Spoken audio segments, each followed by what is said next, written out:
With more, I want to bring in my panel. We have political and social commentator Avis Jones-DeWeaver and Republican strategist Chris Roebling. Good morning to both of you. Thanks for being with us. Avis, your take on what we saw last night. Was there a winner? Was there a loser? It was a clear winner. In looking at the polls specifically, every poll that you can imagine, Biden has like a 20-point advantage in favor of Americans who see him as the clear winner of that particular debate. And it's because people saw one person that showed himself to be human, showed himself to be empathetic, showed himself to have a clear plan in dealing with our number one issue, which is the coronavirus crisis that has taken now about 225,000 lives in America. And to them, the choice was clear. There's an adult on that stage. There's a president on that stage. And it wasn't the person that is the current inhabitant of the White House. Chris? Well, I think that the debate was an opportunity for President Trump, and he took full advantage of it. I think that on just the physical impression of Trump versus a very frail and sort of grandfatherly Biden was very clear to everybody. Trump was very controlled. He scored his points on corruption and on the economy. And I think Joe Biden got into some real trouble with respect to oil, fossil fuels, fracking, the areas where he's been imprecise in the past. And of course, two other quick things. First, Trump made the point he's been in office for 47 years, since I graduated from high school, actually. And what has he accomplished? And then number two, he has no answer on the corruption issues that are revealed by these thousands and thousands of emails that have come to light in the last 10 days. So I think that Trump did what he needed to do. I don't think Biden suffered a terrible problem for his own supporters, but Trump definitely prevailed with the undecideds. Avis, hold that thought. I just want to play some sound that kind of punctuates what Chris was just saying. This is Trump talking about why he ran. For the control room, it's number 10. Thank you. You keep talking about all these things you're going to do, and you're going to do this, but you were there just a short time ago, and you guys did nothing. We did. You know, Joe, I ran because of you. I ran because of Barack Obama, because you did a poor job. If I thought you did a good job, I would have never run. I would have never run. I ran because of you. I'm looking at you now. You're a politician. I ran because of you. Avis, you're up.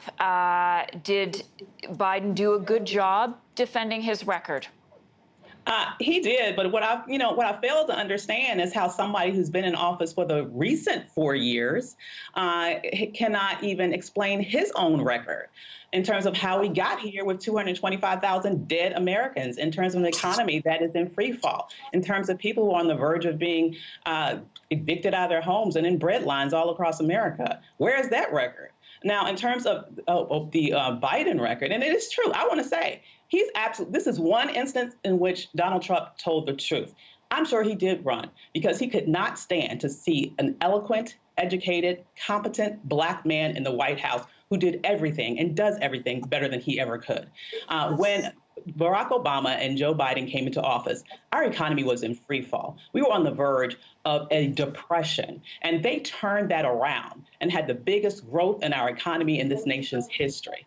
And what he was able to inherit was the labor of Joe Biden and Barack Obama that gave him an already head start in his economy. And what did he do? He turned around and squandered it. And now our passports are useless. We can't even come to Canada if we want to, because this man can't control a virus. So if you want to talk about records, and definitely he don't want to talk about corruption, because who does he owe $400 million+ to? Who does he owe that to? And perhaps if he would allow people to see his tax records, which apparently he claims has been under audit for 4+ years, we'd know. But he doesn't want to reveal that because he owes Papa Putin or somebody else some money. He's a clear and present danger to this nation. He's a clear and present danger to our national security. And that's why 50 million people have already showed up all over this country to vote him out of office. Chris, I want to bring up with you what many people see as a real low point for President Trump last night, and it was when he was talking about these children, almost 500 of them who have been separated from their parents. They can't find their parents. And the president said that they were being well taken care of and that where they were being kept was very clean. What'd you make of that? I missed, I'm sorry, I missed that last point, Marcia, but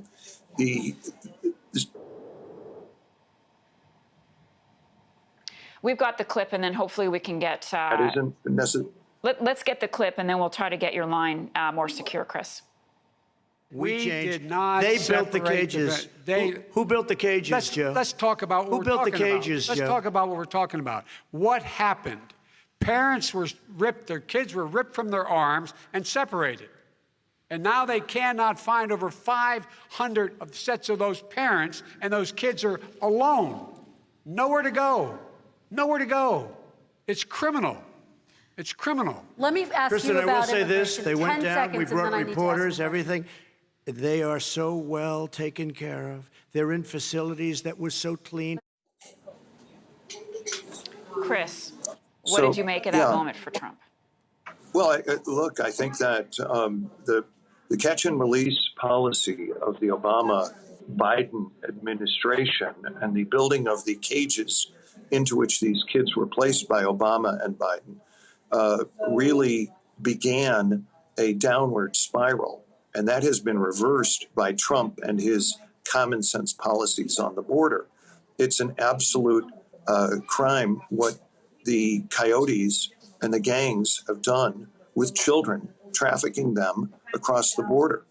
That issue is pretty much recognized as having been solved by President Trump. It's not going on. I think what the problem, I listened closely to what Avis said, and I think what happened last night is that Biden, by saying that he's going to transition out of the fossil fuel economy, he lost Pennsylvania last night. He lost voters in eastern Ohio. Ohio is gone to the Biden campaign. Southeast New Mexico has been booming because of the Permian Basin.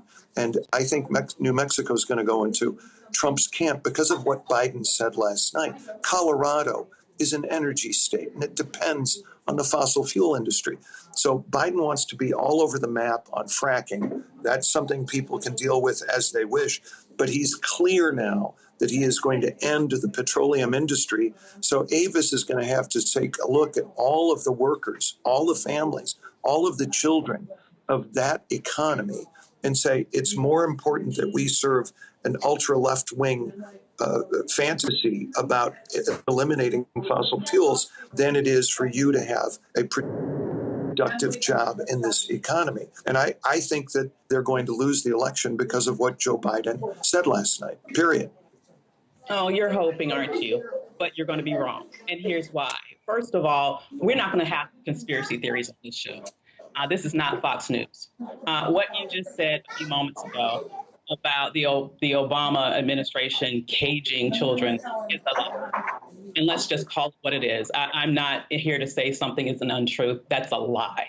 And what is going on right now and what has been going on through this Trump administration at the border is a human rights abuse.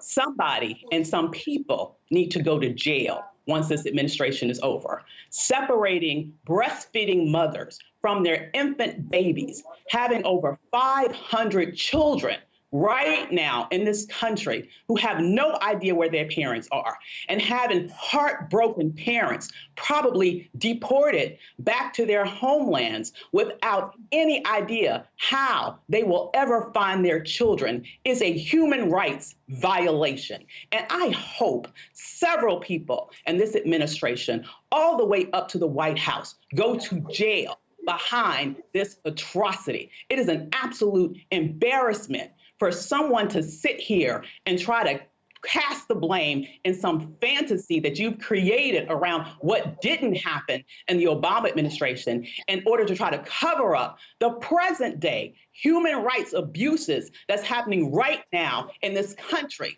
And in terms of all this deflection that you're trying to do with fracking, you know, the vice president has made his point very clear about that.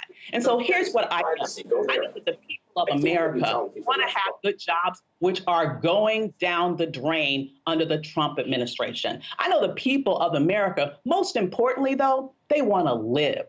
They want to live. They want to be able to breathe.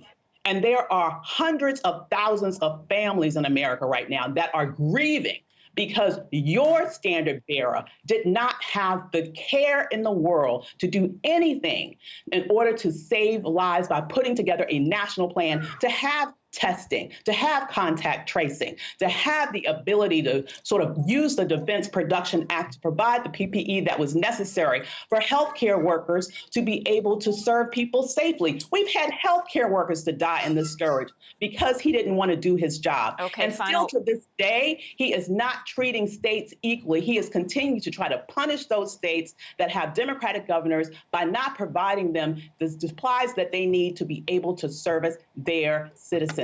It is a human rights abuse. It is criminal. And I hope that once he loses, because he will, that he ends up in jail. Chris, last word to you today.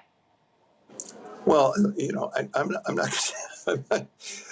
not talking about conspiracy theories. I'm talking about what people saw on TV last night from Joe Biden.